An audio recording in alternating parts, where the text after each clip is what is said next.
That's right, ladies and gentlemen. It is Commissioner Cooper, and tonight Cleveland rocks. And if you can't see me, that's because Spectrum sucks. Let's go. It's time for TSS Fantasy.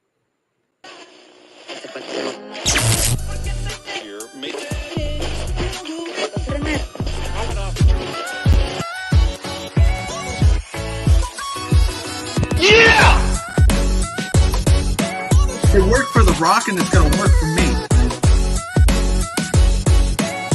And you just got flandered. That's what it is! This court is adjourned. It is Commissioner Cooper. Welcome to Sophistication Station. I'm here to save your fantasy roster. And it's time for TSS Fantasy. Boom! That's right. Indeed. Let's get it going tonight. It's rock and roll night, right? We are in Cleveland. Welcome in the studio, Judge Jordan. Welcome in, my friend. I was going to go Judge the Jordan again, but I was like, Judge the nobody Jordan, will get it. The Judge. Judge Jordan, JT, Jordan, whatever you want to call me. The important thing here is to read my tagline because Spectrum sucks. Indeed. They told me my internet was straight, and all of a sudden, here we go to start the show, and I'm already pixelated like Max Headroom. All right, well, let's get things started tonight. We got a busy night tonight. We got a big studio tonight. It's probably the biggest crowd we've had so far on our summer tour. That tells me Cleveland is ready to rock and roll into this season. We are excited to get there. Don't forget, go to tssfantasy.com. Look at our latest and greatest rankings on there. Also, check our sponsors out. Use the promo code TSS. Go to Underdog Fantasy. We'll double that deposit up to $100. Also, if you go to Jazz Sportsbook, they have lots of different offers every week. So go use our promo code TSS. Use the one that best fits you. Also, go to Pro-Am Belts. Got lots of great bling for your for your fantasy champion. So go check that out. Again, we started belts a while back. I don't know if you guys do trophies of belts. We started that a long time ago. And just to me, nothing's better than walking in to that with that belt wrapped around like you, the heavyweight champ, The Rock, whatever you want to call yourself. Also, don't forget, if you're watching us on YouTube, hit the subscribe button, the notification bell, hit the like, hit a comment. Little things stopping you from doing it. Big things popping for us when you do. We do appreciate you. And Justin, I'm going to bid you adieu, my friend, because all of our guests are waiting. We're going to hear from the doc, and I'll see you back in a little bit.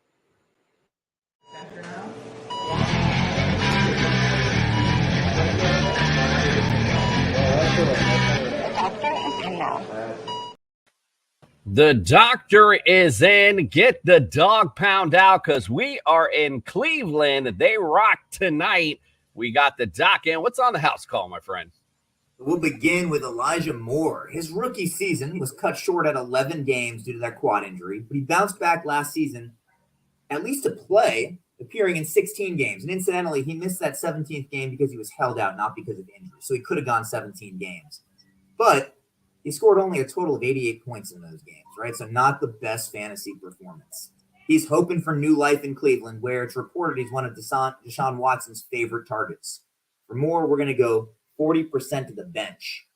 Nick Chubb, last year on this segment, we gave him a 50% of the bench ranking, and he went on to play every single game of the season, which he's done in 3 of his 5 NFL seasons. In terms of total games, total fantasy points, position ranking, rushing attempts, yards, and TDs, he's coming off of his top season.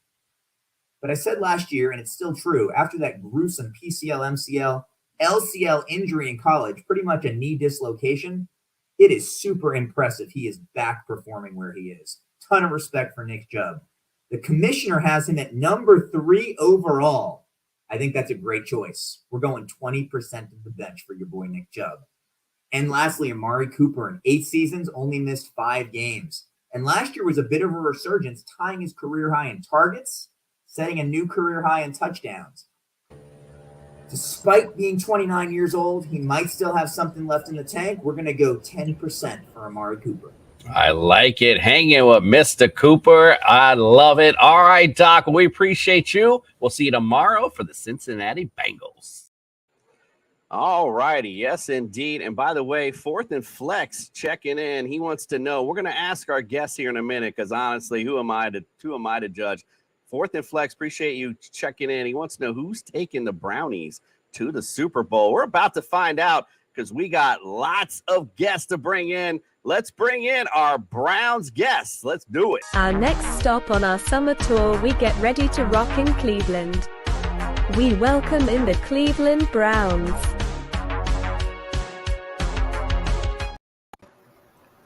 Like I said, it's a big house tonight. Let's go ahead and get on with our introductions. Start with the guy here to my left, Jeff Lloyd. Welcome into the studio, my friend. How you doing, man? Always, I think everybody's starting to shift their focus, their momentum, to the Browns. And I think there's plenty of us here that think this is going to be a promising year. We kind of been on this train for a couple months, but you see the national media kind of hyping into it now too.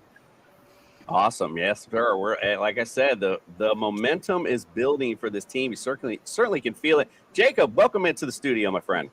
Hey, thanks for having me, guys. I'm really excited. Like Jeff said, the momentum's building there. It's a lot of fun. We're 2 weeks away from veterans reporting for training camp, so let's ride. Indeed. I love it. Absolutely. Mike, welcome in. Mike Wooler, welcome into the studio, sir. Might be a little. I think that fiber he was talking about earlier might not be working a little too well tonight, Mike. We'll try to check back in with you. Josh, welcome in. Josh Hayes, welcome into the studio, friend. Glad to be back. Love to talk Browns with you guys as always, and I'm going to take the over on 10 wins. I think the Browns got a good shot to win the division, and I think Nick Chubb is going to lead the league in rushing in 2023. Listen, I've already said it earlier. I got a chubby for Chubb this season, no doubt about it. Brad Ward, welcome into the studio, my friend. Thanks for having me, Kamish. Appreciate it. And some familiar faces in here. Good to see.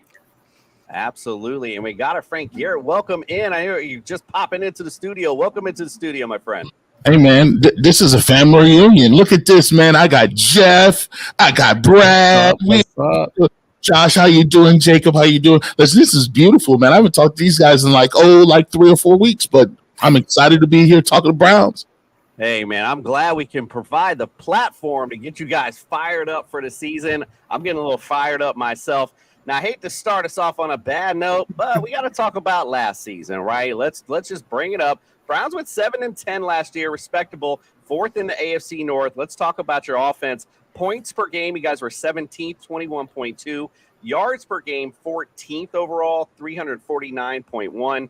Passing yards per game, 22nd. A little bit of Deshaun getting back in the group of things, 202.6. Rush yards per game, 146.5. We were 5th in the league. Obviously, the big rushing attack is the great factor in this offense. Defensively, points per game, 19th in the league, 22.4. Yards against, 331.2. So you were 12th in the league there. Not too shabby. Passing yards per game, 135 per game. That puts you 25th. Rush yards per game, I didn't put it down or I erased it, but it's 15th in the league overall. So my bad on that. All right, let's get around. We'll go around the room. Let's talk about last season real quick. 3 words or less. Jeff, I'll go to you first. Sum up last season and then expand on it for me. 11-game suspension. That's the 3 words. When Deshaun came here, everybody knew there was going to be time missed.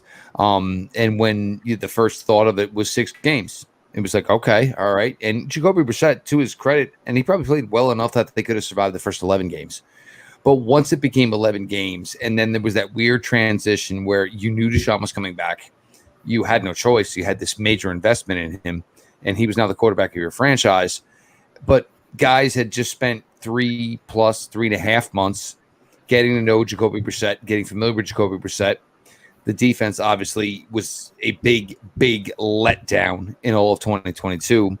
So it was just this weird transition from this is the future of this franchise, and you kind of understood that 2022 at that point was, And it had been for a couple of weeks, obviously, because they were 4-7 when he came back. But it was basically we're just punting to the future, and let's see where it goes. All right, I love it. Jacob, what say you? Well, that sucked. Yeah, that would be the 3 words if I was trying to sum it up. It started in such what seemed like a trailblazing fashion. The 58-yard kick. I was at the Jets game with the epic collapse, and I just don't blame you. Yeah, it was the worst experience of my life. I've been to war, and that was the worst experience of my life. So I'm just saying. But anyway, you saw when Watson came back, you thought, well, maybe we'll get something, right? Like at the end of the year, we'll see something. It'll have some fun. They try some of the RPOs and the zone reads and all of that stuff. They just weren't really up for it. The supporting cast around Watson, especially the offensive line, they just weren't used to it. And in the end, that caused them to chuck that entire offense out for the last 5 games, and it was just boring. That's just what it ended up being. All righty, yeah, summed it up as boring. I love it. All right, let's go to Garrett. What do you say? 3 words or less and expand on it for me. 2022 gentleman's punt. So I think the Browns gave us the good old gentleman's punt last year. The second Deshaun Watson got suspended all those games, the Browns basically threw in the white towel. They said, listen, we can't do it. We know we're kind of light at linebacker. We know we're kind of light at receiver. We're gonna hold that ammunition. We'll get better in 2023. But as far as 2022 is concerned, they basically used it as to see what they got. They used it, and what they saw was that they weren't good enough up front. The group and unit they had up there was not up to snuff. The receiving core was not where they needed to be, and I think they knew that they would not be able to compete at that high of a level. And by the way, Jacoby Brissett played pretty well for all intents and purposes. I mean, he's a guy who he played better than I thought a lot of Browns fans thought he would play. You take a look at the season. Nick Chubb has 1,500 yards. That's a good season. Myles Garrett still gets 16 sacks. So around the tertiary parts, there was some good, some bad, and some exceptional, I thought, for the Browns. But I really thought that, like last season, once the suspension came down, everything in their focus kind of switched to 2023. And that's why this year is so pivotal, especially the first 4 or 5 games, first 4 or 5 weeks of this season. Indeed. All right, Josh, 3 words or less on last year. Expand on it for me. What do you say? Sure. I'm going to go with front 7 overhaul. That's the big key for me here. Seeing Dalvin Tomlinson come in here with Zarius Smith, getting a full season of Anthony Walker, which to me is almost as good as signing a good free agent linebacker for us to plug the middle, and then adding Juan Thornhill up the middle at safety. We never really got what we thought we were going to get, when we made the free agent signings past few seasons at safety. And so to see that, and maybe the best signing out of all of them is bringing in Jim Schwartz to put all the pieces together in defensive line. I know you're like me. You watch the Atlanta Falcons stuff the ball up the run, 5-8 yards per carry. Watching teams like the Jets come back on us in the last 2 minutes. There's so many wins. It could have been a 10-7 season really easily if the defensive side would have held up their end of the football, and we just didn't get that. And now I think this season, Andrew Berry finally found the pieces we need up the middle to solidify that run game and get a better overall defensive package on the field. Love it. Brad, what say you? 3 words or less on last year and expand on it. I'm going to say precious time wasted because, you got guys in their prime years like Nick Chubb, Myles Garrett, Denzel Ward, who you signed to 2 extensions. And they just kind of, as Garrett, alluding to kind of what Garrett said, they didn't necessarily, I don't think they tried to punt, but they didn't, their effort to fill out that defensive tackle room was porous, to say the least, by the front office. So if you want to call that a punt, maybe, or a miscalculation, whatever it was, it ended up being kind of what you guys are saying, that Brissett played good enough football for this team to be where they thought they could be. And ultimately, the defense failed them. Deshaun struggled when he came back, and it just kind of ended with a dud. And that's precious time wasted for all these guys in their prime. Absolutely. Mike, what say you? And welcome back, my friend. And yeah, I have no idea what's going on. I jinxed you. That's what it was. I think you did. I think you did. So we're just talking about last year. Yeah. I have to go around the room. 3 words or less. What do you think about last year? Expand on it for me. Lots of yard work. I always say there's a correlation between how clean my yard is and how well the Browns are doing. And last year, right around the fall, my yard, though they seem to play better defensively. It's almost like something clicked, but the offense just couldn't keep up. I mean, you look total yards, after that Cincinnati game, they barely were giving up 300 yards a game, but they just, I don't know, the offense wasn't clicking, and it was unfortunate. And Brady had a good 3 words: precious time wasted. Yeah, you wasted. These football seasons are so precious. The careers are so short in the NFL, and you've got guys like Myles Garrett and Nick Chubb who, it's a year now wasted, and they're playing for a championship this year. I'm fully invested again, and like every year, they say hope springs eternal. Hope fall every year, fall springs eternal, and I'm all in again. Like nothing ever happened last year. He's got the rose shaded glasses on from last season. Listen, you're a great segue person because we just talked about what was. Let's talk about what is for you guys this year. Marquee additions: Zadarius Smith on the edge, Dalvin Tomlinson. I mentioned him earlier, and again Elijah Moore.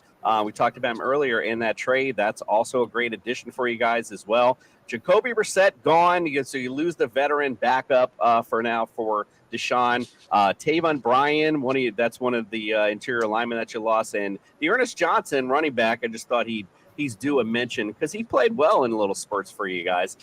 In the draft round, we got 2 round 3 picks. Cedric Tillman, receiver from Tennessee, and Sayaka Ika, if I'm saying that correctly, defensive tackle from Baylor.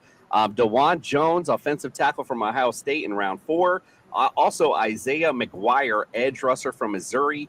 Round 5, you got Dorian Thompson-Robinson, quarterback from UCLA. Round 5, Cameron Mitchell, cornerback from Northwestern. And round 6, Luke Weipler, center from Ohio State. So, looking like you're improving in the places that you needed to. We're going to go around the room. Mike, we'll start with you. We'll go opposite end this time. Tell me what you think of these Browns this season, how far they're going. You already said you're all in Super Bowl. Is that where we're going? Are we winning the whole thing? What's your prediction?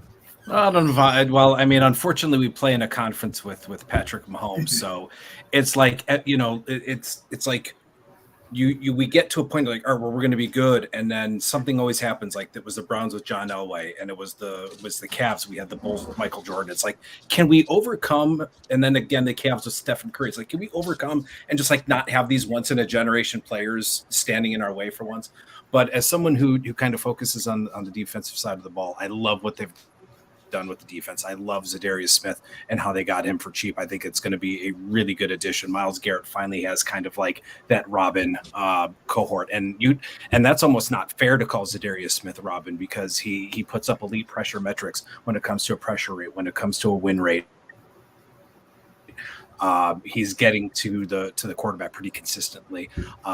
I love Dalvin Tomlinson, and I think he is he's going to be kind of a good plug in the middle. So I think that addition in the defense is going to make the linebackers hopefully look a little better because when you're the offensive side or when those running backs are getting past the second level and with our linebackers getting hurt, they were just getting gashed apart. So I think with Anthony Walker getting back, and I'm hoping for Jeremiah Owusu-Koramoah can take that third-year leap. So I like what they have in the defense. I like the defense. I like the secondary. So like I said, I really like what they did on the defensive side of the ball. Mike's just got a whole lot of like tonight. I love it. Brad, how about you, my friend? Tell me where this team's going. Give me a prediction for this year. Yeah, I really like what they've done this offseason. I mean, it's been all really positive, but also under the radar too, which is kind of like where we like to keep it, or at least try to keep it under the radar.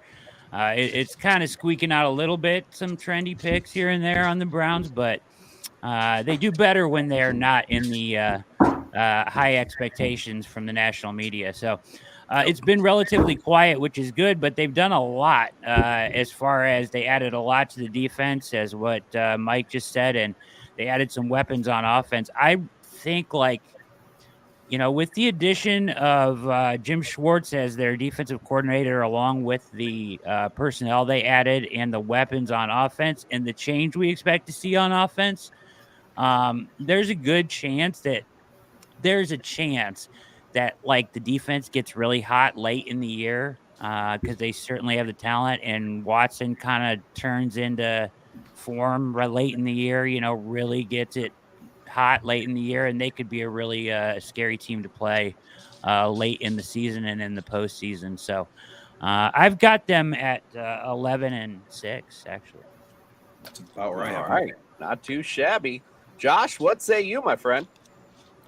So I have a couple of different ways that I'm looking at this, but I think, there's two areas of focus that I really want to see where things go and what happens is how much competition is Elijah Moore for DPJ?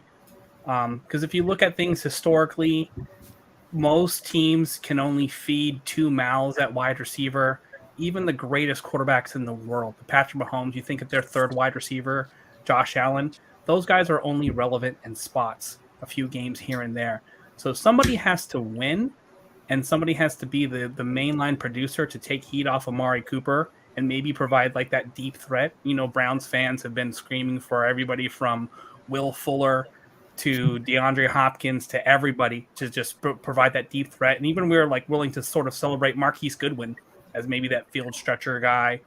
But if he gets pigeonholed in sort of this slot role, I have concerns as to how effective Elijah Moore will be versus being the X or Y next to Amari Cooper.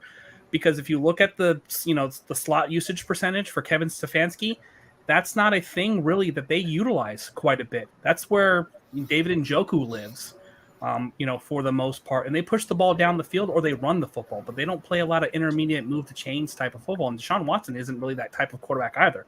He's trying to push the ball down the field. So I really want to understand if DPJ is really going to solidify himself in year 3, or if Elijah Moore can be that guy that can step up and fill the void for them at wide receiver and take the passing game to the next level. Indeed. I love it. Garrett, what say you? Where's this team going this year? You got a prediction for me? I think this year, all excuses are off. You've upgraded tremendously from what you had last year. You got Dalvin Tomlinson, you got Zadarius Smith, who, by the way, was playing like a defensive player of the year candidate in the first half of the season last year. He's probably one of obviously the best guy that has played along Myles Garrett. You got Elijah Moore, and I thought Josh kind of hit on that. I hope they don't pigeonhole him into some sort of slot guy who runs orbit motion, because he's way more than that. He can play on the outside. He can play on the inside. He can run everything on the route tree, so that shouldn't be an issue. This is the year where the Browns, they have everything they wanted. They got receivers now. The running back is there. The offensive lineman is solidified. They even got guys who Nick Harris was supposed to be a starter. He's a backup. We talked about DeJuan Jones, a mammoth guy at Ohio State. He's a guy that if Jedrick Wills doesn't get it done, trust me, he's a guy that could be coming into these ball games. And overall, I just think the biggest question mark for me is, how does Kevin Stefanski turn the page from being a guy who is comfortable with 2-3 tight ends, play action passing, screens, to now having a wide open offense where, if you listen to the people that are at camp, if you listen to the writers, they're saying Deshaun Watson and Kevin Stefanski are in lockstep, and they'll basically give him 40 plays. If you don't like those 40 plays, they'll get rid of them and write 40 more. Now, that sounds good, and it sounds good in theory, but execution-wise, we have not seen. I've been sitting here a long time. I haven't seen a Browns offense, and I'm 41. I haven't seen a Browns offense that you turn the game on and you're like, wow, he was wide open. Oh, wow, where did that come from? Usually you watch the 4 o'clock game and say, why are our guys never that open? We're like, what the heck is they running? Can we copy and paste their stuff? We'll just simply steal it. We'll see. But I will say this. I think Stefanski does a good job this year. I think the Browns win 11 games. And I think this ends up being, if we come back next year, we're talking about how is it that Kevin Stefanski is, in the first time in years and years and years, the Browns have extended another coach, and he's able to get year 6, year 7, and vaunted year 8. Think about that, and it hasn't been done. I haven't thought of a coach where he's made it past their first contract. So if they can do it, I think Stefanski's here long term, and things look up. So, but the pressure is on, though. Pressure is on. Pressure is on indeed. Jacob, up to you. Where do you think his team's going? I got him at 11 wins too. I think that's the nice number. I think what's really interesting about everything they've done on defense is all of the things that have been said about Miles and all the things that have been about Zadarius Smith. Ogbo Okoronkwo is going under the radar like it's not a massive get for them. Like last year, he had a 19% pass rush win rate, which was 13th. Despite facing the 8th most double teams, which was 22.6% last year. And that was as the only dude. And now he's walking into a place with 2 double-digit sack guys in front of him. And that doesn't mention Dalvin Tomlinson, and maybe Perion Winfrey takes a step. You know, all of these things that could be happening around him. And all of a sudden, you're going to see a pass rush that's just – I don't know how many trios in the NFL are better than that, top to bottom. They're top 3 pass rushers if they're healthy. So that like kind of talks about the talent that's added on defenses. We don't even talk about this guy. And then you see, you know, all of these wide receivers, and they here's another guy. Jordan Akins flies right under the radar. This dude's a super uber athletic tight end who has a history of catching Deshaun Watson touchdowns in the red zone. He's also the reason that he caught the touchdown that knocked the Texans out of the first overall pick too, while we're at that. But there's a lot of under the radar, really special talent that was added here. If it all comes together, it's an 11 or 12 win team easy. All right. Better defense, better offense. Everyone's around 11 wins. Jeff, are you around the same? Oh, I'm definitely but the thing is, this team needs to be a playoff team. Otherwise, there's some serious issues. You have a general manager and a head coach that are in finishing year 4. They made the playoffs in year 1, haven't made it since. That's some serious problems as far as, you know, longevity, and it's obviously contract extension talk time. So there is that thought of it. But I look at everything they've done. Like we've mentioned players like Elijah Moore, Jordan Akins, David Njoku. The kids, David Bell, Cedric Tillman, any one of these guys at any given time can be the 5th option that a defense has to worry about. Marquise Goodwin. It all comes down to the $232 million guy. If he can come back to, and look, he doesn't have to be 2020 Deshaun Watson. He doesn't, because the supporting cast is there on the offensive side of the ball. PFF's number 1 offensive line in the NFL. PFF's number 1 running back. We've talked about the pass rushers. And even still, you get to those 3. Alex Wright getting to finally do what he should have done last year, not starting by week 3, week 4, way ahead of schedule. He was not ready for it yet. Isaiah McGuire. And Jim Schwartz coming in here and saying, well, you know what? This is my defense. This is how I do it. I want to rush the passer, and I'm going to cover. Guess what? You got him a whole bunch of defensive linemen, and maybe 1 or 2 more still to come. And his secondary, you have Juan Thornhill, you have Grant Telpett, you have McLeod, which I don't think any of us have mentioned, which is a really, really underrated signing. And you have Denzel Ward, and you have, of course, Greg Newsome, and you have Brett Coleman, who works in affiliation with NFL Network and all their coverage, who thinks is the best cornerback on this team. Talk about the depth of the defense in the secondary and the defensive line. When your defense coordinator says, I want to rush 5 and cover. Okay, they're covered there. This team, there's no excuses. And it's going to get bad, ugly if this team does not win. And I think we're all going to know where we're at by like Columbus Day, because those first 5 games in 6 weeks. Yeah. And it's a really difficult road. And we've all seen this. Obviously, a lot of you guys have been around this a lot longer than I have. as far as Cleveland Browns coverage. But if this team is on the wrong side of it after week 6, their 5th game, it's really hard to overcome the outside chatter, the outside noise. That's what it comes down to. Get out of the box. There's no excuses. They should get out of the box strong. There's no excuses. And if they don't, buckle up, kids. Gee, Bush, your show's going to get pretty ugly on Saturdays if it's 1-5, 2-4. A lot of listeners. You should have said Earl to Pearl in on Saturdays. They might listen. Hey, we're gonna mail this in. It's gonna get ugly.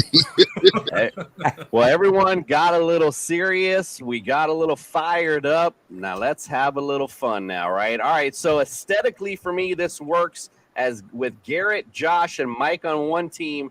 Jeff, Jacob, and Brad, you're going to be on the other. We're going to play Fantasy Quiz Show Browns Edition. Works just like Family Feud. I'm going to pair you up, ask you a question.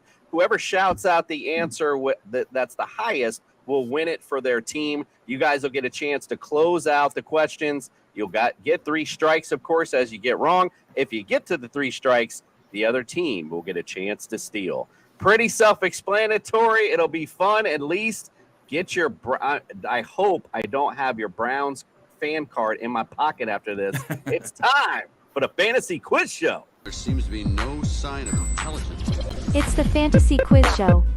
Justin Jefferson. Justin Jefferson. It's gonna be a long game. Not going to be a long game tonight at all because we got Brown experts in the building. So we are going to start it off. What did I say these teams are? See, I already forgot. We're going to go Garrett versus Jeff. That's going to be our first round right here. We're going to go top 5 answers on the board. Usually this is my layup question. I mean, I don't know how much of a layup it is going to be for you guys. Here we go. Top 5 answers. I'm looking at all-time Browns history, your pass thrown TD leaders. Brian Sipe. I couldn't hear you. I'm sorry. What was that? Brian Sipe. Brian Sipe.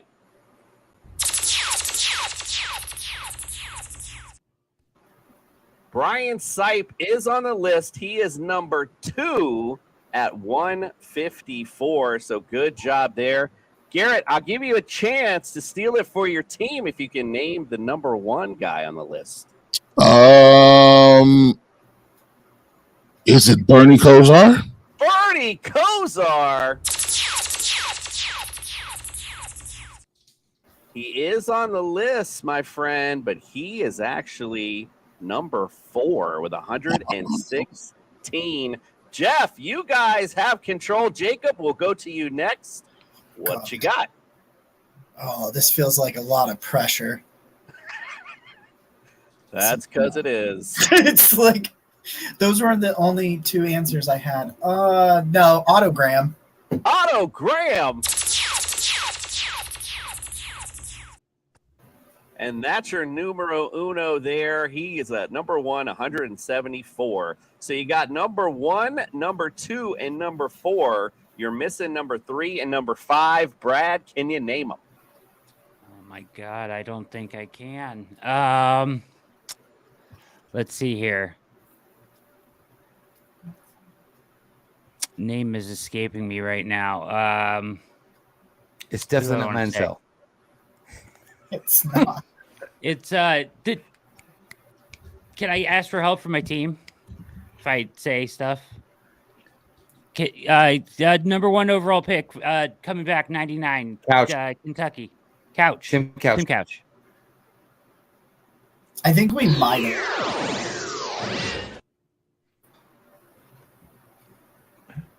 So that means our team. This is where Steve Harvey makes a joke and then everybody else huddles up, right? So my bad team. I think we lost him. I got a name. What you got? Vinny.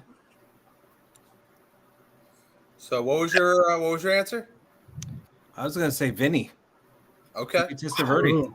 Well, I'm gonna say. I'm just asking. I'm not curious. I am curious. I'm just curious. You know what? It just dawned on me. It just hit me who it is. But I ain't gonna say nothing. All right. So who is up now? Is that Brad now? So we continue to go. Yeah, we get 3 strikes. Yeah, you get 3 strikes. You got 2. Oh no! They just sank their own battleship. I just went. I think it's. Do we keep going, rotating? I think it's Jeff's turn. Okay. Vinny Testaverde. We already had Vinny testify. That's what he just. Wait a minute! I thought we had 3 strikes. We did, No, but we gave one to. you're on 2 strikes right now. Yeah. Vinny Tim was the Couch and second Vinny strike. Testaverde were the wrong answers. Yeah. They answered Vinny Testaverde, not us. That's where we get the answer from. No, Right. We were going to answer it anyway, though. Absolutely. All right, my I don't ass know went who- backstage making dinner. Who is on the team with who at this point? Me, Jeff, and Brad, and then Yeah. the other 3. Top center, top right, bottom right. Yeah. All right, got it. Okay, so it was Jeff, Brad, and Jacob. Jacob. So Jacob, you get and you guys had the control. I don't of the think board, Josh right? Josh has it. Yes. Well, We had control. Yeah, it's on us. God. This, man, if it's not Vinny, then. It feels really weird. There's someone above Bernie, and I have no idea who it is. Yeah. That is really. It's got to be like random as hell. Oh, it's pretty random. It's pretty random. But let's just do it. Is it Josh McCown? Oh, maybe in another life. Stop it. Get some help.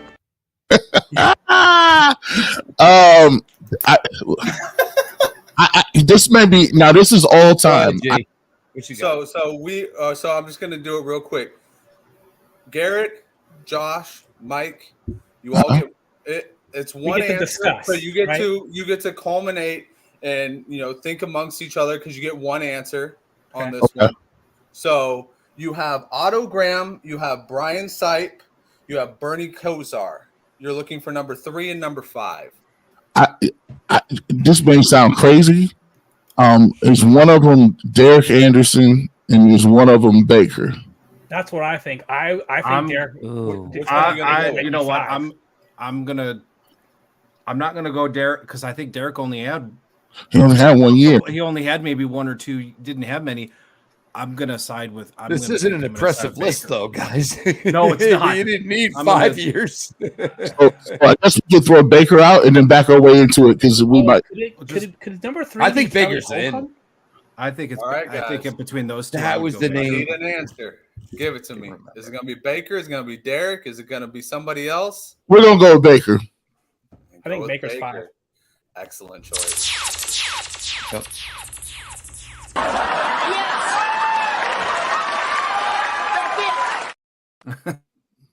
How did Baker throw more than Tim Couch? Out of all of the Browns' history, how is Baker 5? That's I think we really underappreciated how. Well, the saddest part is decent what's the number? and Because Watson mediocre might beat it this year. So Baker Mayfield had 92 touchdowns. Right. Number 3. I don't know if any of you guys know this one. Frank Ryan. We would have never got that one. Oh, I never would have got that one. I Yeah. remember Frank Ryan, but no, nobody would ever got that. Yeah. Yeah. 134. Mahomes did 92 in 2 years. Well, he got that new NFL. They're going to be setting these kind of records forever now. All right, guys, we're going to move it along to rush TD leaders. So now we have Garrett, Josh, Mike. You are up 1-0. Who led it off last time? Was it Jared or was it Garrett and Jeff? Yeah.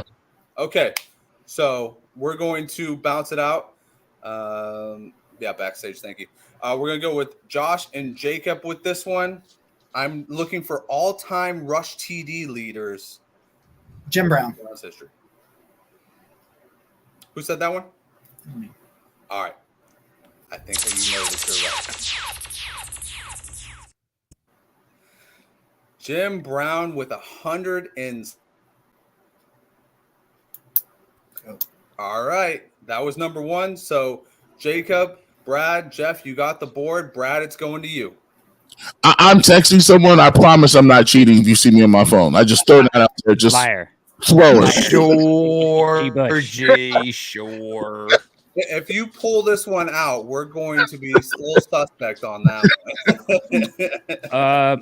I'm going to go ahead and just say Nick He's getting Chubb. text from Nick Wilson.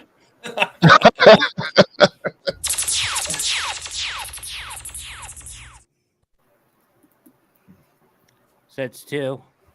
Nicholas Chubb at number 3 with 48 touchdowns, already making his way to number 2. You've got 2, 4, and 5 on the board, Jeff. What you got? Well, first off, Brad, for taking away the layup. I appreciate that. I'm sorry. We're definitely not going to go with Trent Richardson here. That's not going to work. Greg Pruitt. What's that? Greg Pruitt. Greg Pruitt. Okay.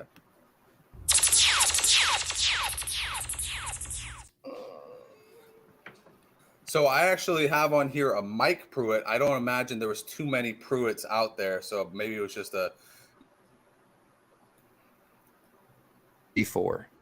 with 47. Yep. Jacob, number 44 from way back in the day. What does my last name sound like?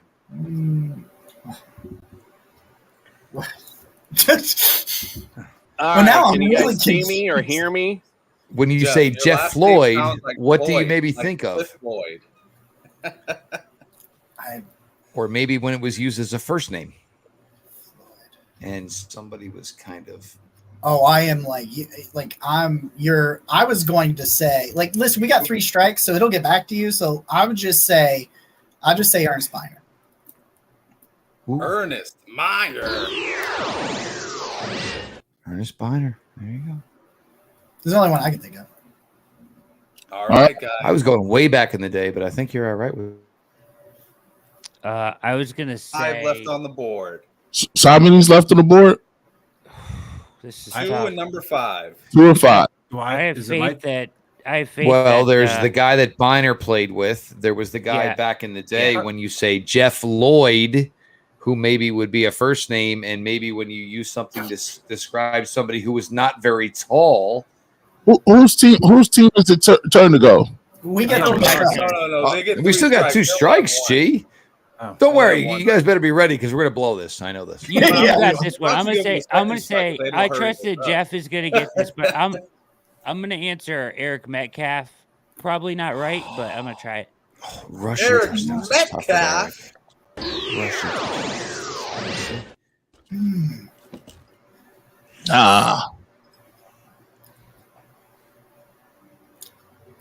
I think it's your chance now, Jeff. Yeah, it That is. was the second strike. Yeah. That Or was no? the second strike. That was number 2, yeah. Yep. So you need number 2 and number 5. You're muted. Do I go Kevin Mack or Floyd Little? Right, I really Floyd debated Little played in the era. What's up? I was just saying that I was debating between Biner and Mac, but If Biner didn't get it, then somebody had to. I think these are the 2 answers that are left. I really do. Yeah. I'm gonna throw Floyd Little. No, but Floyd Little, there was no passing in those days, Yeah. right? Yeah. Little, You gotta think Little about or it this Mac? way. Either way, you're giving away an answer. You might as well get it right. Makes it sound like we have both of them, I think we do. right? Sounds like they're both the answer. Floyd Little, Yeah. Maybe. answer. Maybe not. But I'm about to give you 3 strikes if you don't hurry the hell up, though. I said I Floyd Little. think you said Floyd Little. Oh, you said Floyd Little. Okay, you were behind the other guy, Floyd Little.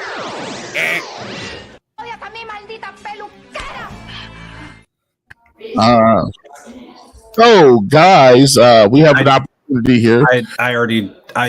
I got it, but if I think I know one of them. Go ahead. I mean, it Guys, is get a chance to talk it Met. out. If he didn't explain I'd that say already, Kev- I mean, you guys Kevin can Mack. talk it out. I don't. It's There's Kevin two- Mack or Leroy Hoarder. It's like really the only 2 options. Maybe Jamal Lewis, but I got one. or this could be two: Paul Warfield and Mary Motley. I'd say I think it's Kevin Mack. I remember that. I remember those teams. I think it was Kevin Mack. I think it's Kevin Mack. If he's 100% sure, we'll go with Mack. I'm about 90. I'm 98.9. I'm pretty confident it's Kevin Mack. I don't know. G. Bush just 98.9 out of complicated 100. this here. Either Return do it of or the don't. Mac. I'll log off immediately if it's not Mac. Okay, let's just go with that just to see if right. Mac can get See logged what off. happens. I'm with that. We'll go with Mac. That's called locking it in right there.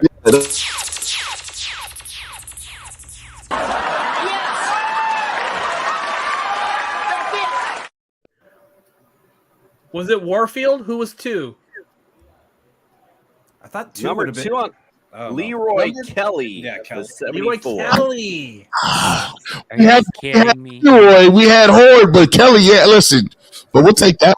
We'll take that. Look, Who would have thought Leroy you Kelly? gotta trust your teammates. Trust your teammates. I love it. All right, so I'm a little Judge. I was a little bit lost. My apologies. Now I'm on the phone Wi-Fi, so I'm going to try to swing it that way.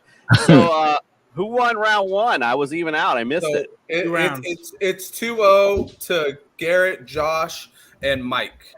Okay. All righty. All right. We're By the getting way, I'm gonna steal this bit and do it on the radio. I just don't know how logistics are gonna work, but I plan on completely stealing this. So Mike and Brad, I believe, then you guys are up here for question number 3. This is when things get a little harder as well, so hope you're ready. I'm still going all-time history, but I want to know winning percentage, and I want to know the teams you have the best winning percentage against. Oh, Jesus. This is crazy. Is this a trick question? This is between Brad, and Mike. All-time Best winning percentage against all the teams time. you have the teams you have the best winning percentage against.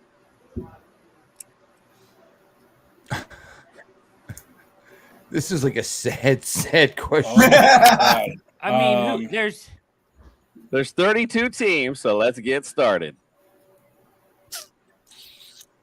I'll say, Guys, Brad, can I give you a hint? Yeah. Why don't you think maybe the last year or two? Yeah. I mean, it was like the last decade where you faced you're muted. You're muted. We missed little. Mike but or all Brad, time I was going to say the Houston Texans. All right, so Houston Texans. Mike, who you got? I'm just going to throw out the Bengals. The Bengals. Brad, back to you. Let's go with Go really far south. What? Go really far south. No hinting. Oh, yeah. The Miami Dolphins. America's team, the Miami Dolphins. Don't mess with America's team. Mike, who do you got? America's team. Oh, God. Titans. The Tennessee Titans. When they were the Oilers. All right, now we're getting into OT rules. We're going to start getting into your teammates now, but then whoever gets it, then the other team will get one chance to see if they can get better. Brad, we'll give you one more shot at it. We got 32 teams. You took away 4, 28 to go. What do you got? I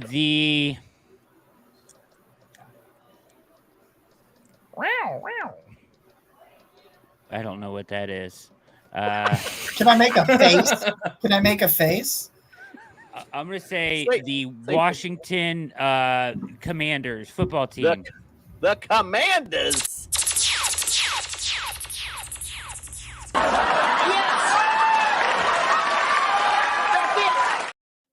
They are on this list, Brad, and they are number 3, 35-12-1.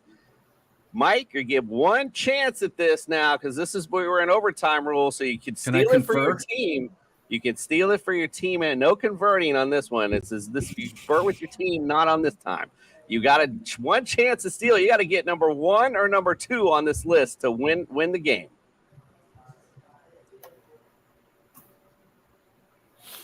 Oh God. By the way, there's no money on the line, so it's all good. I know. Pride commish. Panthers. The Panthers. I like that answer. Good answer. You idiot. Did not snag it, so it's 2-1. I'll go down the list real quick. Nobody circles the wagons like the Buffalo Bills against the Browns, apparently. 6-0-2 all time against the Brownies. Number 2, the Falcons. You guys are 12-4 all time against the Falcons. Number 4, the Saints. 13-6 all time. And number 5, the Cardinals. 33-16-3. Something about those bird teams you guys got eyes on. All right, so we're back to Garrett and Jeff. We'll go back, start things off again. It's 2-1. Top 5 answers are on the board. And again, I'm going with winning percentage, but I want to know the teams you have the least, the worst. Pittsburgh Steelers. Pittsburgh Steelers.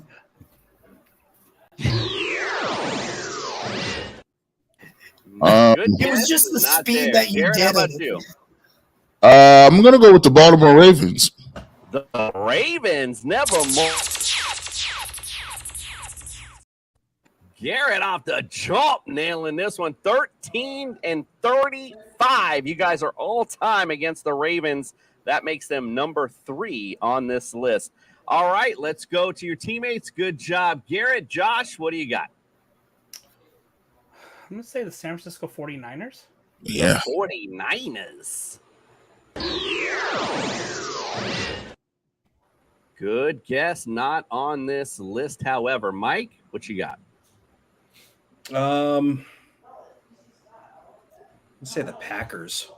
The Packers. Jeez. Garrett, a lot of meat still left on this bone, my friend. Can you take a nibble? You only got 1 strike remaining. And this is the worst. Let me go with the how about the Raiders? The Raiders. Cocaine is a hell of a drug. So no Raiders on that one. Jeff, Jacob, and Brad, talk this over. A lot of meat left. You can tie this thing up and go to the final round. If not, these guys win it. All right. Can you name one of these teams that you have the worst winning percentage against? Gentlemen, first thought I was thinking of was the Patriots. I can't think of them ever beating the Patriots, but run any other names past me that come to your mind. There's 2. One of them's really weird. Now, Denver, I think Denver's somewhere on that list. But there's a weird one where I don't think they beat the Lions very many times. I know it's a weird one, but that's just what I on my head. Jeff? I would start with the Patriots. Yeah, I think that's fine. Yeah. All right. We'll go with the Patriots. Where were you going? I'm sorry. The New England Patriots? Yes. Why? Boy, you're about to kick yourselves because Knight Rider here in the comment section, he was correct. Denver Broncos. You guys were talking about them earlier. They were number 2 on this list. You guys are 7-21 all time against the Broncos. And you were right. Number 1, the Detroit Lions. You guys are 5-16 all time against the Lions. I'm going to knock yourself out of the 2 top answers. Oh my goodness. That's one of those random trivia bits that that are completely useless. But Knight Rider, it's not America's team, the Miami Dolphins, but definitely a good guess there. The other teams, number 4, the Vikings. Number 4, 5-11 all time.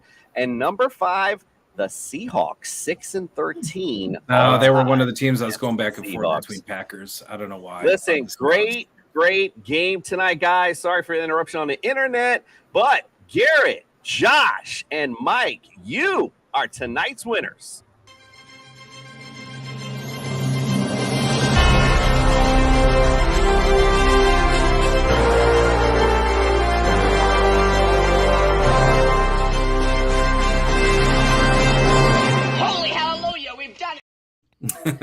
And unfortunately, on this show, when we have some winners, we do have some losers. Dumbass. Dang these. They call me dumbass. Black guy, entertainment. Stupid. So you're telling me there's a chance? Either way, great game. I guess your compadres fell off after all that. I don't know what happened today. One of your compadres fell off there, Jacob. So listen, we appreciate you guys being in tonight. We do have one final segment, the fantasy focus on the Browns. You're welcome to stay on, but this is the opportunity I want to go through, let you guys plug yourselves, let everyone know where they can follow, subscribe. Jacob, I'll start with you. Where can we get all your great content? Yeah, you can. I write for the Browns Wire, so you can check me out over at brownswire.usatoday.com. I'm on there every single day, and then over on YouTube on the Network 216 channel, you can watch my show, the Barking Brown Show, and I also have the Browns Film Room over there as well. Awesome. Make sure you go follow, subscribe, get all your great content. Brad, how about you, my friend? Where can we get all your great stuff? Well, first of all, I want to apologize to Jacob because he was right and I didn't listen. We didn't listen to him, so I feel terrible for that. I write at the OBR and host shows at the OBR streaming network. I also am the producer and host of All Eyes on Cleveland podcast. Awesome. Appreciate you. Knight Rider, appreciate you coming in for the trivia as well. We'll try to mix it up at least a little bit, but you guys did well tonight. Mike, where can we follow, subscribe, get your great content? Yeah, I'm gonna stick around, but you can follow me on Twitter at Mike_Wohlert. All of my IDP content you can find at 4for4 Fantasy Football. Awesome. Make sure you go follow, subscribe. Garrett, how about you, my friend? Where can we get your great stuff? Well, you can listen to the Barbershop every single Saturday or 92.3 The Fan. You can use the Odyssey app on from 8 to 12 every Saturday. Also, you can catch me on YouTube, the Barbershop YouTube page, and you can catch me every single day live from 11 to 1 at the Ultimate Cleveland Sports Show, and you can catch us on YouTube over there as well. All right. Just feel like barking in with this audience tonight. Gotta love it. Get fired up. Josh, where can we follow, subscribe, get your great content? Sirius XM Fantasy Sports Radio, Monday through Fridays. We're the leadoff show, 6 a.m. Eastern to 7 a.m. Every weekday. And then rotoballer.com. We got all the fantasy content jumping off over there as well. And then on Twitter at Josh Hayes FS. Josh doesn't know, I listen to him every morning on the way to work. Got to love it indeed. Appreciate all right. No worries at all. Gotta love it. All right. So, again, we're going to take a quick commercial break. Please stick around if you can. If not, we appreciate you being in tonight. We'll see you when we get back. Fantasy Sports Corp and Underdog Fantasy have teamed up to start your fantasy season off in the win column with Best Ball. What is Best Ball? It's quite simply the easiest way to win. No team management, no trades, no waivers. It's their biggest contest ever and it has only gotten bigger. You simply have to sit and win. You don't even have to set your lineup. Always get your best score every week. Just enter a contest, draft your team, and Underdog will do the rest. What could make this even better? How about free money, up to $100 using our exclusive promo code? Go online now and use the promo code TSS to double your deposit up to $100. You tell them Gingerbread sent you. Good girl. It's crazy to think my phone internet's better than my house internet. Spectrum, you suck. Thank you, Jordan. I appreciate you. Let's get on to the fantasy focus.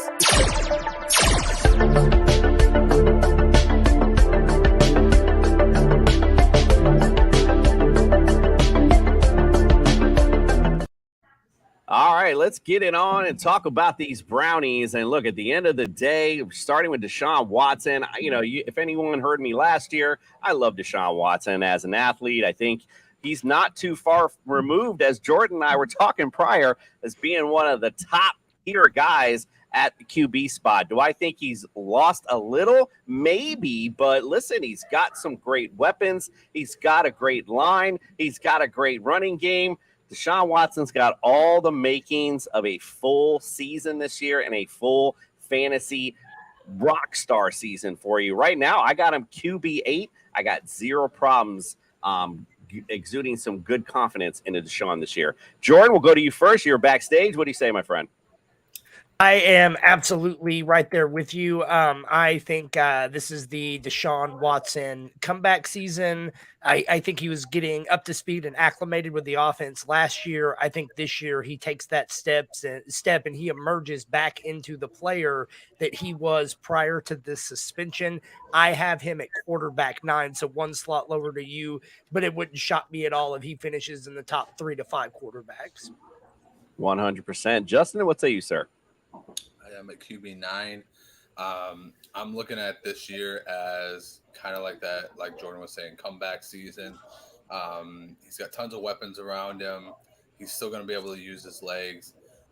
The offense is predicated on the run game, and it's built around, mostly, kind of like Shanahan's system is, where it's like anybody can plug and play in that system. And now you get a bona fide good quarterback in that system. I am excited about what he can do in fantasy, and I'm excited to draft him later on. And for those that are just tuning into our show tonight, just so everyone knows, Justin plays the role of fantasy Jesus during the fantasy year, and I think he's already started with that light in the background. It's starting to look real holy back there. Mike, let's go to you, my friend. Where do you have Deshaun ranked? So, I mean, I don't necessarily do offensive rankings. I usually go by our 4-for-4 rankings, but as far as where we have them ranked, I am not following our rankings in this case. I would certainly draft him among the top 8 quarterbacks. I would be drafting him ahead of guys like Daniel Jones. I know Anthony Richardson is getting a lot of buzz, and I'm certainly drafting him above Anthony Richardson, Russell Wilson, and those types of quarterbacks. Look, if we get 80% of Deshaun Watson from what he was with 2020, I mean, you're looking at least 4,200 yards and anywhere between 25 and 30 touchdowns. I mean, he threw for almost 5,000 yards. Brandon Cooks had 11. Will Fuller had 879, and then I don't even know where the rest of it went. So I'm pretty confident that you've got, David Njoku could grab 700. 800 yards. I think you can you can lock in Amari Cooper for 1,100. So I'm drafting Watson probably among those top 7 quarterbacks. There's probably, I think I'm probably taking guys like Justin Herbert, Josh Allen, Patrick Mahomes, obviously ahead of him, but there's not very many quarterbacks that I'm passing on or that I'm not taking Deshaun ahead of. I like it indeed. Josh, what say you, my friend? Yeah, I have him a top 8 quarterback right now, and I think he has top 5 upside. If the Browns offense explodes like it has the potential to, and Elijah Moore fits, you get a step up from DPJ, a Pro Bowl season from David Njoku. Any one or combination of those things could put Deshaun Watson back in the top 5. And we don't remember this too often too, but it was mostly a one-man show, just Deshaun Watson and DeAndre Hopkins with like sprinkles of Will Fuller and no running back to speak of. This is this is the best offense he's ever been a part of in his career. So it's not out of the question for him to jump into the top 5 this season if it all fits together. How Deshaun got his groove back. What do you say, Brad? Yeah, so I see him going, I play a lot of best ball. I see him going QB9 almost pretty steadily in these situations, ADP right around there. And that seems to make a lot of sense. Listen, what people aren't talking about is the change in the offense, right? Like, so, there's a huge emphasis on, and people talk about Chubb a lot, and I'm sure we'll get to this at some point, but they're going to throw the ball a hell of a lot more than they have in the past. You're not going to see the 12 personnel, 13 personnel groupings as much. I think you're going to see a higher percentage of 11 personnel. You're going to see Elijah Moore lined up in the backfield, at least in OTAs. They were showing that, and then going 5 wide with him. I think, Josh was talking earlier about, pinholing him into the slot. I don't think you see that at all. I think they're going to use him all over the field more, that is. I think he has a monster year. And Goodwin has kind of been a camp darling so far as a deep threat. So I think Deshaun has a monster year. All right. I love it. Well, love what I'm hearing out of the camps and everything. Well, you alluded to it just a second ago, Nick Chubb, right? We talked about it. Doc already gave away. I got him number 3, obviously with Kareem Hunt out of the mix. Now, you were just talking a minute ago how you guys are going to throw a lot. All I've heard also from, the little stuff I've watched is how much they're going to use him in the passing game as well. So all of a sudden, Nick Chubb becomes that big PPR monster possibly as well. And we already know what he can do with his legs down the field. I love Nick Chubb this season. Definitely all in on him. Jordan, what do you say? So I really like Nick Chubb, and I have him as running back 6, but I want to temper expectations a little bit. There's one small nugget that does worry me about Nick Chubb just a little bit. Last year, that man had 12 rushing touchdowns on the season. 0 of them came after week 13 when Deshaun Watson took the reins. So do I think he'll catch a few more passes? Absolutely. Do I think he'll find the end zone? I do. I'm not ready to, put him into that, top 3 stratosphere yet, but I think he's a locked in RB1 regardless. I think it's a great point because when you have a weapon like Deshaun Watson, he can line up and run it in himself, so that does take a little bit away of that from Nick. What do you say, Justin? Running back 5, I'll split the difference between you guys. I am not worried at all because Nick Chubb has consistently produced double-digit touchdown seasons. He is the next Derrick Henry. He is that workhorse back who rarely gets injured, and when he does, it's just kind of like a shoulder nick here or there, and he's back in a game. You're not going to stop this guy. You're not going to stop him from rushing the football and getting into the end zone for sure.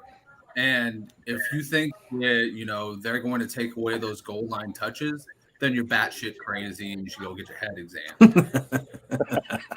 So you crazy. You crazy. All right, Josh, we'll start with you. You ain't that crazy. Josh, we'll start with you on the panel here. What do you say? Where got Nick Chubb at?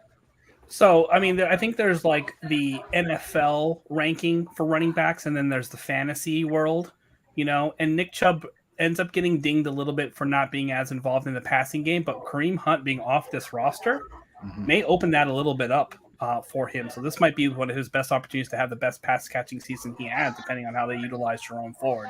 So I love him at RB5, RB6. You get him in the mid-second round in most fantasy drafts.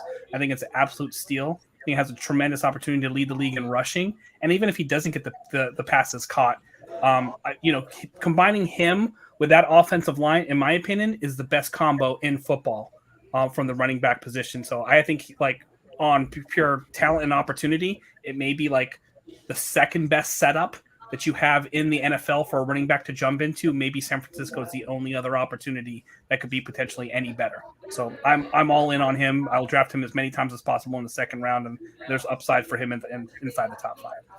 Absolutely. Brad, what do you say? Listen, I agree that RB5, RB6, RB7, that range. I actually think there's a wider range of outcomes. You may think I'm batshit crazy, but it's not that I think that they'll take away his touches in the red zone so much. It's that I think that his touches may be game script dependent, right? So I think there's times where he'll get 20, 25 touches if the Browns are ahead in the fourth quarter and they ride him. But if they're behind or in a neutral game script, they're going to throw the ball more, and he may be limited to 12, 15 with the screen game. He's never been a great pass catcher. He's good out of the screen game. He can do a little bit. That's kind of an unknown, right? So I think there's a little bit of a wider variance of outcomes here on what his fantasy totals will be. And I think a lot of it depends on how the Browns are doing game script wise. All right. I like it. Mike, what do you say, my friend? Yeah, Brad, that's kind of where I was going. If this offense performs how we hope it is, the Browns could find themselves ahead. And Nick Chubb is one of the best closers in football. When you give him the ball in that third, fourth quarter, the defense is already tired because they've tried to tackle this guy because he forces so many missed tackles. Dude doesn't go down. So the opposing defense is already worn down. He's averaging 5 to 6 yards a carry in the fourth quarter. So when you combine the potential score being up ahead and getting those carries, we actually at 4-for-4, I'm gonna side with our rankings this time. We have him as the RB2. We have him right behind Austin Eckler. We've got him at about 230 projected carries. We have him projected to have his highest receptions, I think, since his second year. I think he had 36 receptions, so we have him at about 32. So yeah, we've got him at his RB2. I'm more than comfortable taking him as like my top running back. I do think he gets the double digit touchdowns. I think we have him close to 13 to 14. So in kind of that range. So if this offense performs like all of us in Cleveland hope and the fantasy community hopes, it's going to be a very, very fruitful offense. So yeah, Nick Chubb, I'm all in. I think in an auction mock, I think I spent $50 on him. So I'm there. I'm good. Everyone got a chubby for Chubb for sure. All right, so let's go to the receivers. Amari Cooper. Now I got Amari Cooper pretty high. I got him ranked number 10 overall. I love what he projects this year. I like Elijah Moore too, Brad. I didn't know all this other stuff that you brought up, and this is why I love bringing this summer tour stuff where you're talking about his utilization. I got him 47th right now, but the way you're talking, I'm like, I might need to bump him up too. There's no problem for me having both these receivers up high. I do like it. You guys talked earlier though about Donovan Peoples-Jones and Marquise Goodwin, so those are guys that could fall into the mix as well. But that's why I got you experts in here so you guys can tell me what's what. But I like both Cooper and Moore no matter what.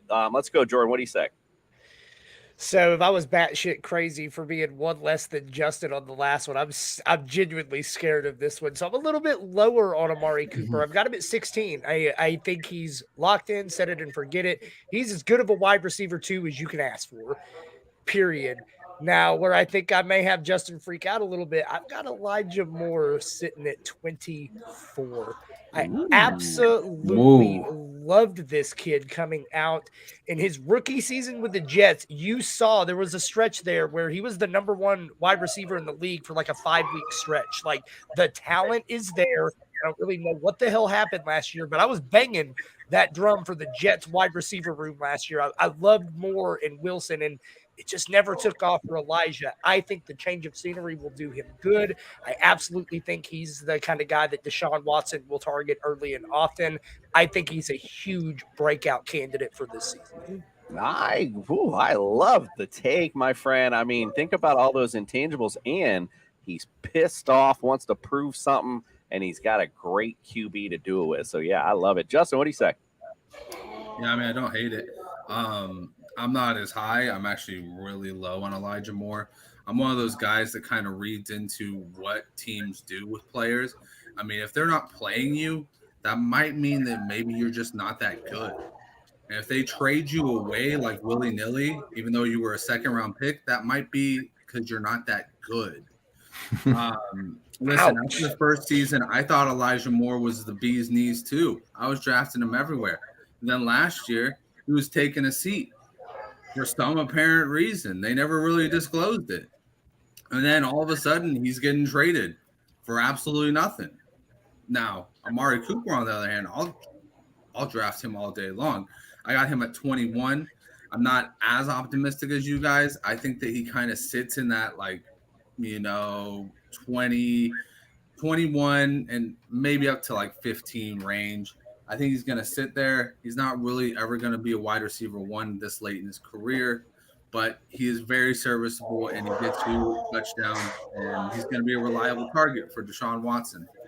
Donovan Peoples-Jones, I got him at 59. I think he's going to be the main competition for Elijah Moore. I think everybody sleeps on Donovan Peoples-Jones. Every single year they sleep on him, and every year he seems to get a little bit better. Just a little bit better, and a little bit better, and a little bit better. Well, maybe that'll lead to something bigger this year. I'll definitely bank on getting him, though, over Elijah Moore in all of my drafts. All right. Well, listen, Brad banged the Elijah drum to start. I'll start with you then. Give us what do you think of these receivers? So,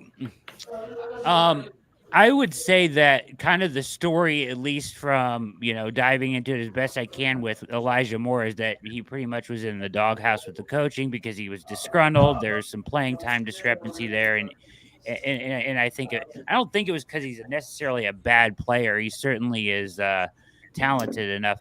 Either way, the Browns are really high on using him all over the place. They think he is kind of the answer to unlocking this offense. So you're going to see him play outside in the slot, in the backfield. They're going to move him all over. And he's going to be a huge part of the offense. Like, film breakdowns and stuff like that. This kid is really good. He snaps off routes. He gets good separation. He gets better separation than Donovan Peoples-Jones does. And I like Donovan Peoples-Jones a lot. I mean, he went from 300 to 600 to 800 yards like he was talking about a minute ago each year. But I see that kind of coming back down to earth here. To be honest, I think the Browns don't want to extend him, and I think they drafted his replacement in Cedric Tillman. So I think that probably you see a big year from Elijah Moore here over Donovan Peoples-Jones big time. I actually really agree with what the judge said about a big year from Moore, and I think he pushes like 800 yards, 8 touchdowns. Nice. All right. I love it. All right, Mike, what do you say? Yeah, the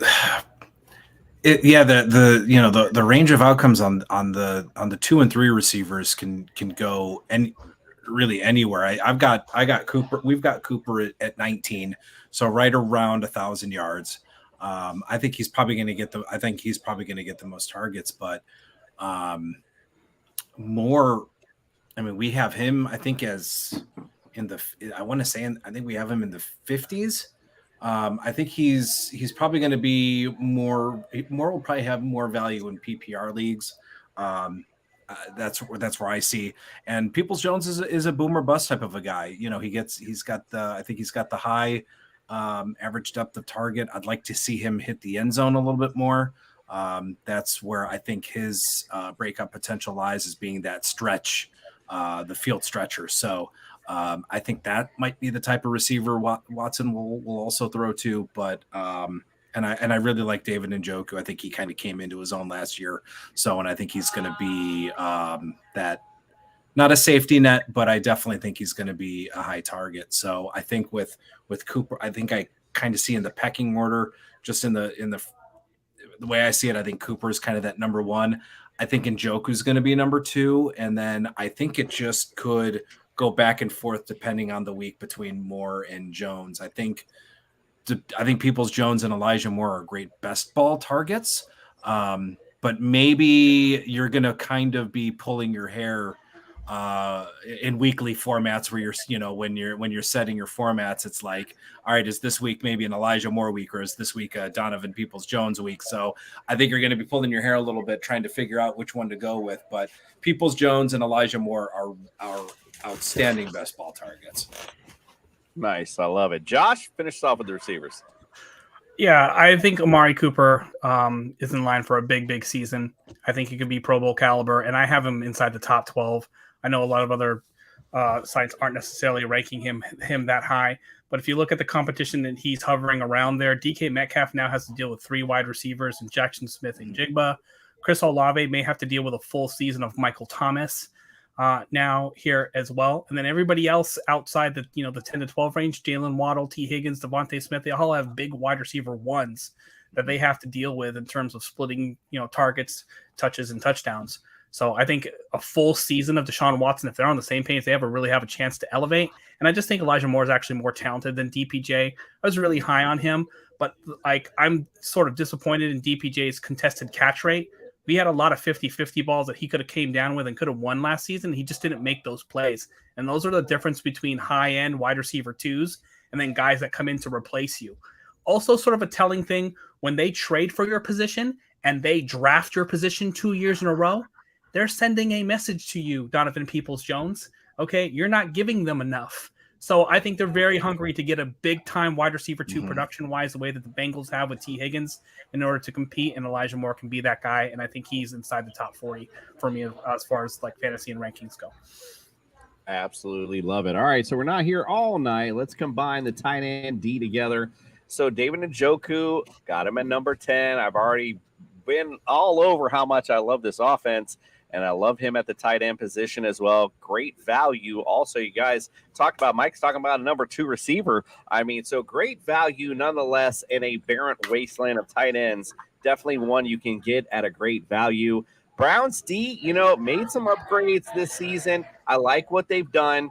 Well, here's what I will tell you is that if you're streaming Ds, you're kind of like me where we stream, listen, make sure you get them for your championship because on December 24th, Christmas Eve, they're playing the Houston Texans. You better get this Browns D. You heard me before the playoffs start. Just grab them because they're gonna be money for you in the championship. Justin, what do you say, my friend?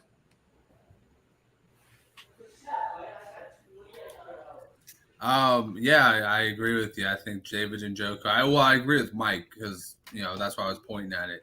I think that literally you took the words right from my mouth. David Njoku is the number 2 in this offense as far as passing options, as far as receiving options. I'm sorry, and I think that David Njoku is in for a big year. I got him at tight end 8. He could definitely go up a little bit higher. I just like the certainty of the top 5, and then I kind of build around that. Not really a big risk taker over here. As far as the defense goes, the defense is it's kind of set in stone. It's one of those things where it's difficult to just want to draft them outright because of the division they're in. They're in the best division probably in football. So you're going to have heavy hitters with, the Ravens, the Bengals. Twice a year, you're going to be, in a firefight with those guys. And then the Steelers, it's going to kind of be like a back and forth little thing. I don't think those games are going to be really high scoring. But, yeah, like you said, Christmas Eve, Texans, got to love that. How can you not love that matchup? And then, otherwise I'd probably just do it as a streamer. Spot start here and there if you can get them. Take notes, like I said. That's one you want to grab for the playoffs. Jordan, what do you say? So I also really like David Njoku this year. I think I'm probably a smidge lower on him than Justin. I have him at 10. I think Njoku's absolutely going to have weeks this season where he's going to win you contests. He's going to have those games. And here's the thing. He could be the wide receiver 1, the wide receiver 2, the wide receiver 3 on any given weeks. I think there's a lot of mouths to feed in this Browns offense. And, man, I think Deshaun Watson is the chef to serve it up to him. So, again, I'm high on every one of these guys. As far as defense, I'm as, on the Browns as the next guy. But I'm still stuck on the NFC South and all of those cake matchups they have all season. So I'm sure I'll stream the Browns at one point or another, but it's not something I'm targeting early in drafts. All right. Gotta love it. Mike, let's go to you first. What do you say? I think enough's been said with Njoku. It sounds like everybody is really high, but I really like the Browns defense and what Jim Schwartz is doing. He's building a C quarterback, go get quarterback. And what's nice about that is the pressure is going to lead to potentially turnovers. So you're going to see strip sacks. And if the pressure gets the quarterback quick enough, the quarterback's going to throw the ball a little bit quicker than maybe he wants to, and that's going to lead to some interceptions. So I think they have a pretty high ceiling for those turnovers, and I think the pressure is going to help create those turnovers. So I really like the Browns defense. I'm more of a streamer, but I think with what you're seeing the Browns being drafted, so if you're in a 16-round draft and you wait till the last round, you could probably get them in the 15th, 16th round. As long as people aren't crazy and are taking defenses in the 8th or 9th round, then obviously I'm not going to touch them there. But yeah, I like the Browns, and I like you said, I like their matchup with Tennessee. They have Indianapolis in week 7. They have Arizona in week 9, who's projected to be a really bad offense. Week 15, 13. Denver, Rams, Bears could all be wild cards. They could be good, they could be bad. Who knows? But I think with the turnovers and the pressure they could cause, they could easily average anywhere between 8 to 10 points a game. Love it. Josh, what do you say, my friend? So I think David Njoku presents a great value, just like everyone else said here. It's going around pick 100 in a lot of best ball drafts right now. So he allows you to go attack all the other positions and draft him not even as a starter. You could probably take a third running back or a third wide receiver and still have David Njoku on the board in the 8th round for you in a lot of drafts, which is great. And then defensively for Cleveland, I think they'll be slept on a little bit. But also, we mentioned earlier, there's a really tough schedule the first 5 games of the season. Doesn't make a ton of sense to draft them. They're middle of the road. They're ranked like 16th among defenses in preseason. Wait for them to get through the tough part of the schedule, and when buys start hitting, and then you can scoop them up in some of those softer matchups there towards the middle of the season. Absolutely love it. Brad, wrap us up, my friend. What do you think of the tight end and defense? Yeah, Njoku is obviously terrific value, and probably I think 10 sounds about right, like right around where you guys have been saying. Listen, the one thing he does do is he's kind of like excellent one week and may disappear the next week, like he kind of did it last year and kind of throughout his career. So he'll I think he'll put up similar numbers to last year. Probably, which is probably right around there. So defensively, I like what you guys are saying about the second half of the season. Certainly, you wouldn't want to draft him or use him early on in the season, but with Schwartz being super aggressive, trying to get after the quarterback, the guys they have with Smith and Garrett, sacks and causing turnovers on the back end with. They're going to be playing a lot more man-to-man with Ward and Emerson and Newsome. So I think turnovers are potentially could be really high along with sacks in some of their weaker matchups. So that makes a lot of sense. 100%. Listen, if you're a Cleveland Browns fan, you better get fired up. Ohio, let's get fired up for these Brownies this year. Mike, Josh, Brad, thank you for staying with us here for the entirety of the show. Tomorrow night, stick with us. We're going to be seeing the Cincinnati Bengals. I know you guys love those guys. We'll be hanging out with some Bengals guys. The Bengals captain's going to be in. It's going to be a lot of fun doing the same stuff. So don't forget, hit the subscribe, hit the notification, hit the like. We appreciate all of you for tuning in, and we are out.